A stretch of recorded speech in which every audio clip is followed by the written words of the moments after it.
할렐루야. 오늘은 8월 22일 금요일입니다. 새벽 예배를 온라인으로 들으시는 모든 성도님들을 주님의 이름으로 환영하고 축복합니다. 다 함께 기도하시겠습니다.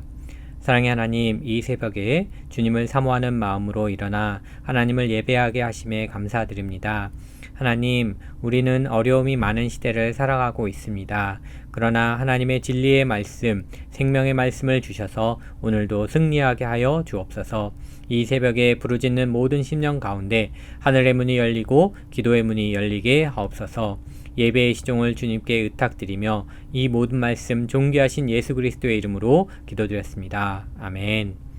오늘 하나님께서 주신 말씀은 고린도전서 7장 8절에서 16절 말씀입니다. 봉독해 드리겠습니다. 내가 결혼하지 아니한 자들과 과부들에게 이르노니 나와 같이 그냥 지내는 것이 좋으니라. 만일 절제할 수 없거든 결혼하라. 정욕이 불같이 타는 것보다 결혼하는 것이 나으니라. 결혼한 자들에게 내가 명하노니 명하는 자는 내가 아니요 주시라.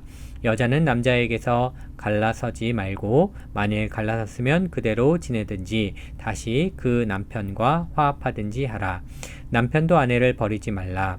그 나머지 사람들에게 내가 말하노니 이는 주의 명령이 아니라 만일 어떤 형제에게 믿지 아니하는 아내가 있어 남편과 함께 살기를 좋아하거든 그를 버리지 말며 어떤 여자에게 믿지 아니하는 남편이 있어 아내와 함께 살기를 좋아하거든 그 남편을 버리지 말라.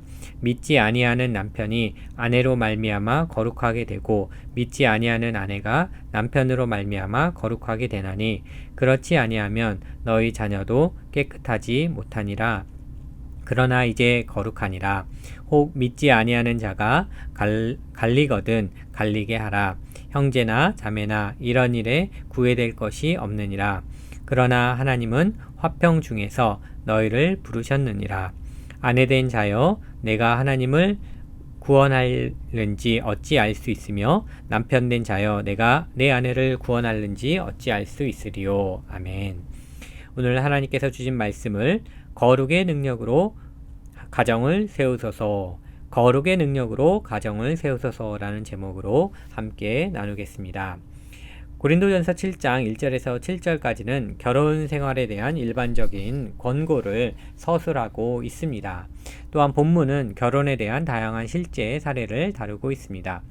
우리가 살고 있는 현대사회에서는 거룩의 능력으로 가정이 세워져야 합니다. 말씀으로 가정이 세워져야 합니다. 기도의 무릎으로 가정이 세워져야 합니다. 그렇지 않으면 가정이 무너지기 때문입니다. 그렇지 않으면 믿음의 가정들이 쓰러지기 때문입니다.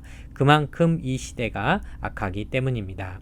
불안과 두려움으로 한 치 앞도 알 수 없는 이 어려운 시대에 진리의 말씀으로 우리의 가정이 든든히 세워져야 합니다. 성령의 능력으로 우리의 가정이 세워져야 합니다. 사도 바울은 고린도에 닥친 많은 문제 가운데 결혼과 가정에 대한 어려움을 예수 그리스도의 가르침으로 답을 하고 있습니다. 어떻게 하면 거룩의 능력으로 가정을 세울 수 있습니까? 본문의 말씀을 통해 함께 묵상하기 원합니다. 저와 성도님에게 주시는 하나님의 음성을 함께 듣기 원합니다. 첫 번째, 가정은 말씀으로 거룩해집니다. 가정은 말씀으로 거룩해집니다. 8절은 미혼자와 과부들에 대한 충고를 기술하고 있습니다. 이렇게 전합니다. 내가 결혼하지 아니한 자들과 과부들에게 이르노니 나와 같이 그냥 지내는 것이 좋으니라.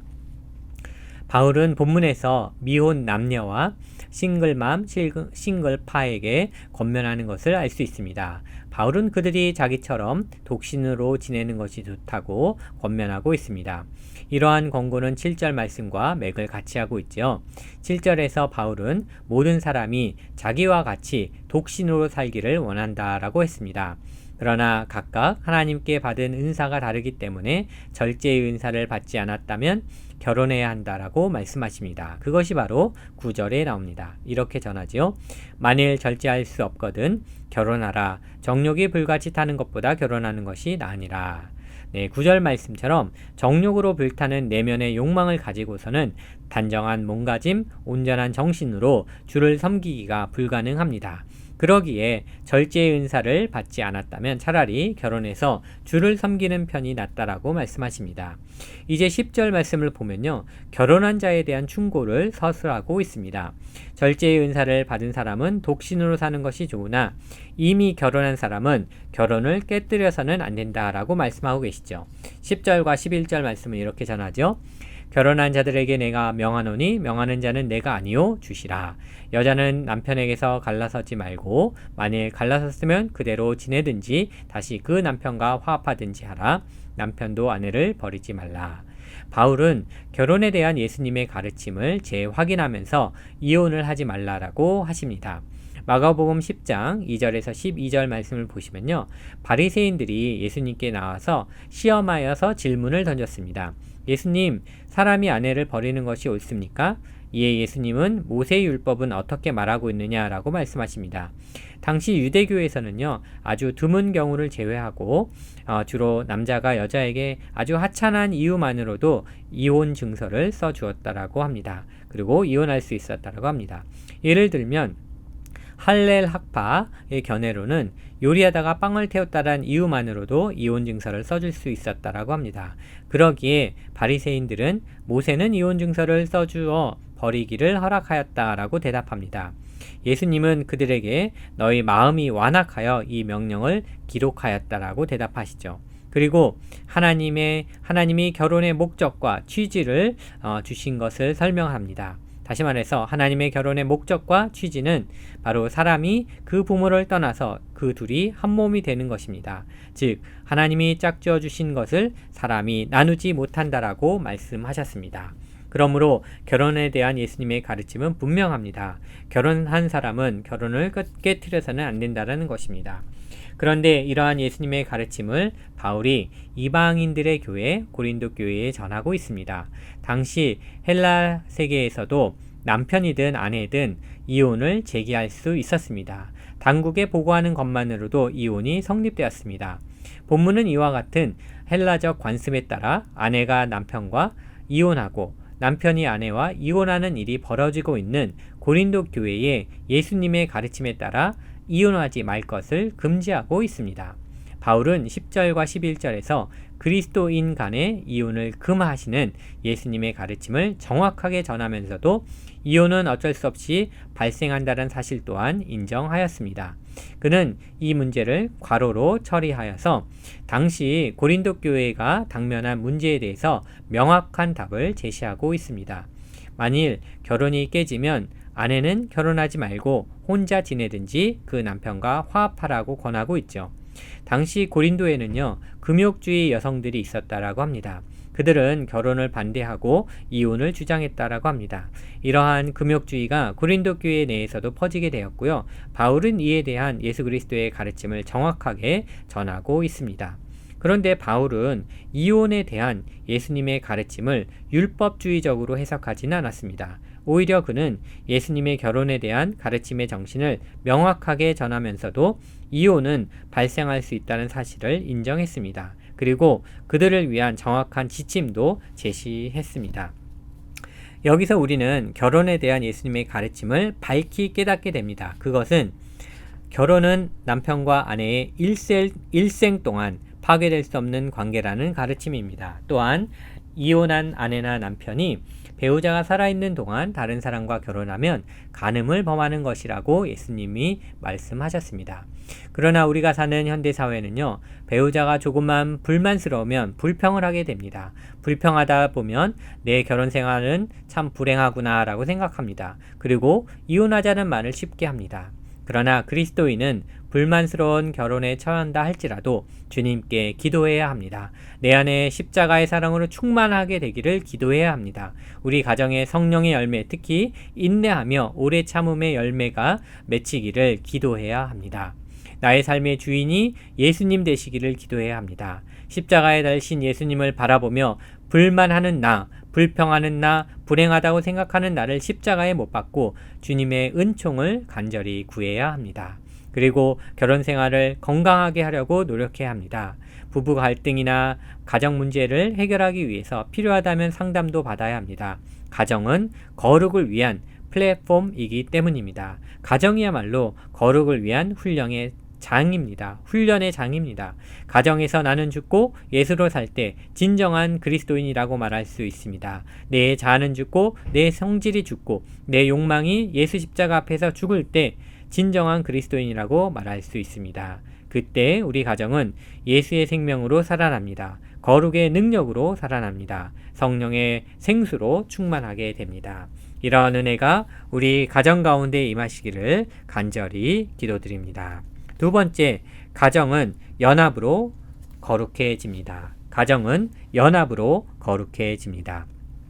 예수님은 유대인 사이에서 사역하셨습니다. 로마서 15장 8절에서도 그리스도께서 하나님의 진실하심을 위하여 할례의 추종자가 됐다라고 말씀하십니다. 즉, 예수님은 유대인들에게 하나님 나라의 복음을 전하셨습니다. 그러나 바울은 이제 헬라 문화권에 있는 초대교회들, 즉 이방인들에게 복음을 전하였습니다. 그리고 그들에게 그리스도인과 비그리스도인의 결혼에 대한 구체적인 가르침이 필요했습니다. 그러나 예수님은 이에 대한 가르침을 남기시지 않으셨습니다. 그러므로 바울은 이 문제에 대한 예수님의 가르침을 인용하지 못하고 자신의 판단에 따라서 권면하고 있습니다.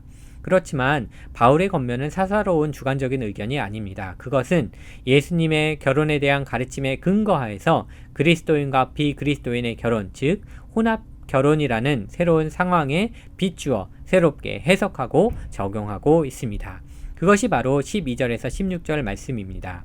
사실 바울은 그리스도인이 비그리스도인과 결혼하는 것은 바람직하지 않다라고 보고 있습니다. 그러나 여기서 바울이 다루는 고린도 교회 내의 혼합 결혼은 경우가 좀 달랐다고 합니다. 이미 결혼한 부부가 복음을 듣고 한쪽은 그리스도의 복음을 받아들이고 그리스도인이 되었고 다른 한쪽은 그렇게 되지 않았습니다. 이럴 때 바울은 예수님의 가르침에 따라 그리스도인이 비그리스도인 배우자를 버리지 말라고 하였습니다. 12절과 13절 말씀은 이렇게 전하고 있죠. 그 나머지 사람들에게 내가 말하노니 이는 주의 명령이 아니라 만일 어떤 형제에게 믿지 아니하는 아내가 있어 남편과 함께 살기를 좋아하거든 그를 버리지 말며 어떤 여자에게 믿지 아니하는 남편이 있어 아내와 함께 살기를 좋아하거든 그 남편을 버리지 말라. 예수님은요, 이혼하지 말라고 하셨습니다. 그러므로 바울은 그리스도인과 비그리스도인의 혼합 결혼에 대해서 그리스도인은 비그리스도인 배우자가 함께 살기를 좋아하거든 그를 버리지 말라고 한 것입니다. 이것은 또한 거룩과 부정에 대한 유대교의 잘못된 인식을 깨고 진정한 예수 그리스도의 복음에 대한 선포라고 할 수 있습니다. 고린도 교회 그리스도인들이 가지고 있었을 오해가 있었다고 합니다. 그것은 뭐냐면요. 결혼한 배우자가 그리스도인이 아니면 그 결혼은 부정한 결혼이 된다라는 오해였습니다. 그러나 그러한 오해는 유대교의 잘못된 인식에서 비롯됩니다. 사실 모든 종교에는요, 부정한 것을 접촉하면 부정탄다라는 원칙을 갖고 있습니다. 영어로 보면요, defilement by association 이라고 합니다. 그런데 특히 유대교, 그 중에서도 바리새 유대교가 가장 그 원칙을 강조했습니다. 그래서 바리새인들은 예수님이 부정한 죄인들과 함께 식탁 교제를 하고 또 부정한 한센병 병자를 만져서 치유하시는 걸 보고 비난했습니다. 그러나 바리새인이었던 바울은 예수 그리스도의 복음을 깨닫고 복음적 원리를 따라 권면하고 있습니다. 즉 고린도에 있었던 오해와 잘못된 인식에 반대하여 예수 그리스도의 복음을 선포하고 있습니다. 비그리스도인 배우자가 그리스도인 배우자와 결혼을 통해 연합됨으로써 간접적으로 그리스도의 주권을 보게 되고 거룩하게 된다라고 선포하고 있습니다. 14절 말씀을 이렇게 전하고 있죠. 믿지 아니하는 남편이 아내로 말미암아 거룩하게 되고 믿지 아니하는 아내가 남편으로 말미암아 거룩하게 되나니 그렇지 아니하면 너희 자녀도 깨끗하지 못하니라. 그러나 이제 거룩하니라. 그렇습니다. 혼합 결혼은 비그리스도인 배우자에 의해서 더럽혀지는 것이 아니라 오히려 그리스도인의 거룩한 삶에 의해 비그리스도인 배우자가 영향을 받고 그리스도의 주권을 보며 창조주 하나님을 의식하여 자신의 피조물됨을 깨닫게 된다는 것입니다. 이것은 예수 그리스도 안에 있는 성령님이 세상의 영보다 강하기 때문입니다. 요한일서 4장 4절은 이렇게 증거하고 있습니다. 자녀들아, 너희는 하나님께 속하였고 또 그들을 이기었나니 이는 너희 안에 계신 이가 세상에 있는 자보다 크심이라. 아멘. 그렇습니다. 그리스도 안에 있는 하나님의 은혜의 역사가 이 세상의 죄악 역사보다 더 큽니다. 예수 그리스도의 복음은 죄인을 회개시키고 병든 자를 치유하며 부정한 자를 깨끗게 하는 능력의 복음입니다. 예수님은 이 땅에서 부정한 죄인들과 함께 식사하셨습니다. 부정하다라는 한센병 환자를 만져주시고 치유하셨습니다. 바리새인들의 비판과 비난에도 불구하고 부정한 것을 접촉하면 부정탄다라는 바리새의 유대교의 종교적인 원칙을 뒤엎으셨습니다. 오히려 예수님은 하나님 나라의 놀라운 원칙을 선포하시고 삶으로 보여주셨습니다. 그것이 무엇입니까? 그것은 바로 부정한 자가 예수 그리스도의 거룩함에 접촉함으로써 정결하게 되고 거룩하게 된다는 원칙입니다. 이것을 영어로 Sanctification by Association이라고 합니다. 바울은 비록 자신이 바리새인이었지만 이 진리를 깨닫게 되었습니다. 예수님의 모범을 따라서 부정한 이방인을 하나님 나라의 거룩한 백성이 되게 하는 사도직을 감당하게 되었습니다. 바울은 이 원칙을 혼합결혼에 대한 고린도 교회의 질문에 적용하고 있습니다. 그리스도인 배우자가 비그리스도인 배우자와 결혼을 하면 부정하게 된다라는 당시 고린도 교회의 잘못된 인식과 오해를 정면으로 반박하고 있습니다. 당시 헬라 문화에서는 비그리스도인 배우자란 이방인의 신전에 가서 이방신에게 제사하는 등 적극적인 우상숭배를 하는 사람들입니다. 바울은 그리스도인 배우자와 그 안에 계신 하나님의 영, 성령님이 비그리스도인 배우자가 숭배하는 우상을 통해서 힘을 발휘하는 어떤 귀신보다도 훨씬 강하시고 능하시다는 사실을 확실히 선포하고 있습니다. 사실 사단 권세를 이기신 예수 그리스도의 죽음과 부활을 바로 혼합결혼이라는 고린도 교회의 상황과 현실에 선포하고 실행할 것을 권면하고 있습니다. 복음의 진리를 굳게 믿고 복음이 주는 자유를 누리며 복음의 삶을 살라고 권면하고 있습니다. 주 예수 그리스도의 모범을 따르라고 권면하고 있습니다. 사도 바울의 모범을 따르라고 권면하고 있습니다. 그것은 바로 부정한 세상으로부터의 도피가 아닙니다. 그 속으로 뛰어들어 세상을 거룩하게 하고 정화하는 적극적인 선교적인 자세입니다. 이런 긍정적이고 적극적인 선교적인 자세를 가지고 결혼 생활을 해야 한다라고 말하고 있습니다. 물론 그리스도인 배우자와 결혼하는 것이 가장 바람직합니다. 그러나 비그리스도인 배우자와 결혼을 하고 결혼 생활을 해야 되는 상황에 놓여 있다면 바로 혼합결혼에 대한 잘못된 오해와 잘못된 인식을 깨뜨려야 한다라고 말하고 있는 것입니다. 예수 그리스도의 복음에 굳건히 서야 한다라고 말하는 것입니다. 적극적이고 긍정적인 선교적인 자세로 결혼 생활을 지켜야 한다라고 말하고 있는 것입니다. 이렇게 바울은 복음의 핵심을 선포하고 있습니다. 또한 비그리스도인 배우자가 그리스도인 배우자에 의해 거룩해짐을 그들 사이에 태어난 자녀의 거룩함을 들어 증명하고 있습니다. 적어도 부모 중 한 명이 그리스도인이면 그 가정에서 태어난 자녀들도 거룩하다라고 말씀하십니다. 그리고 똑같은 원칙이 혼합결혼에 적용된다라고 말씀하고 계십니다. 그렇습니다. 그리스도인 배우자를 통해 가정이 거룩하게 될 수 있습니다. 그러기에 우리의 가정은 다시 복음으로 돌아가야 합니다. 다시 십자가로 돌아가야 합니다. 다시 예수 그리스도의 그 복음으로 돌아가야 합니다. 우리는 너무나도 다양한 상황 속에서 살고 있습니다. 마치 바리새인들과 같이 우리에게도 부정한 것과 접촉하면 부정탄다라는 잘못된 인식이 너무나도 많습니다. 그래서 우리는 때로는 비그리스도인 배우자를 비난하기도 합니다. 예수님을 부인하는 우리 자녀들을 판단하기도 합니다. 부정한 세상으로부터 도피합니다. 그러나 예수님처럼 그들을 사랑해야 합니다. 예수님처럼 세상 속으로 뛰어들어가야 합니다. 세상을 거룩하게 또 정화하는 복음의 능력으로 긍정적이고 적극적인 선교의 자세를 가지고 살아야 합니다. 그런데 다른 곳이 아닙니다. 바로 우리 가정이 시작입니다. 우리 가정에 그리스도의 피 묻은 복음이 임해야 합니다. 우리 가정에 거룩의 능력이 임해야 합니다. 한 사람의 그리스도인이 한 가정을 변화시킵니다. 그 한 사람이 저와 성도님이 되시기를 간절히 바랍니다. 거룩의 능력으로 복음의 능력으로 세워지는 가정 되시기를 간절히 기도합니다. Sanctification by Association이라는 하나님 나라의 원칙이 저와 성도님의 가정에 임하시기를 주님의 이름으로 축원합니다. 다 함께 말씀을 생각하며 기도하겠습니다. 첫 번째, 주여 우리 가정을 예수님의 말씀으로 세워 주옵소서. 두 번째, 오늘도 예수님의 이름으로 하나 되어 거룩한 가정을 이루게 하옵소서. 우리 다 함께 기도하시겠습니다.